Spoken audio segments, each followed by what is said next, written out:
So today we're going to talk about working with annoying nuisances of sounds in your meditation practice. So sometimes it's unavoidable. You have some kind of background noise going on, like here, what I have today, right outside of my room. It's some kind of a sanding. They're doing some kind of a repair on the building or something like that. So I'm getting this buzzing sound, this like chainsaw noise, and so just wanted to kind of talk about this a little bit in working with your meditation practice. That rather than just trying to retreat into or some kind of like really pristine kind of silence and thinking that that's the only way to practice meditation.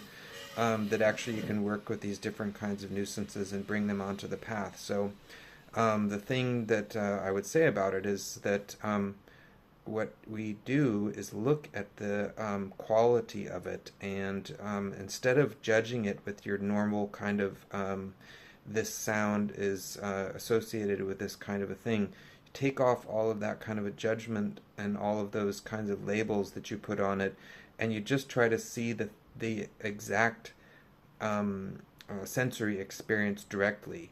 So you just observe the sensory experience without any kind of labels on it, and then you kind of get to the bare essence of it, like what is it exactly. So that way you kind of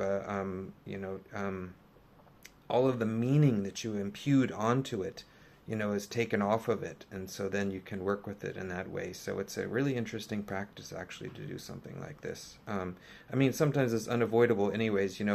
It's like just the circumstances of your life, and this is what's happening, and so here's an opportunity to practice. So you bring that onto the path, and you work with the things that are showing up in your life as nuisances and stuff, and there's no shortage of these kinds of challenges for most of us in our life. So this is one example of how we can bring that type of thing onto the path and work with it, and then like transcend our whole kind of notions of the way that we categorize our experiences and label our experiences and kind of conceptualize our reality. So, and start to deconstruct that. We start to realize that it's not actually that solid and real like we thought it was. It doesn't have the meaning that we impute onto it. Everything, all of the things in our life.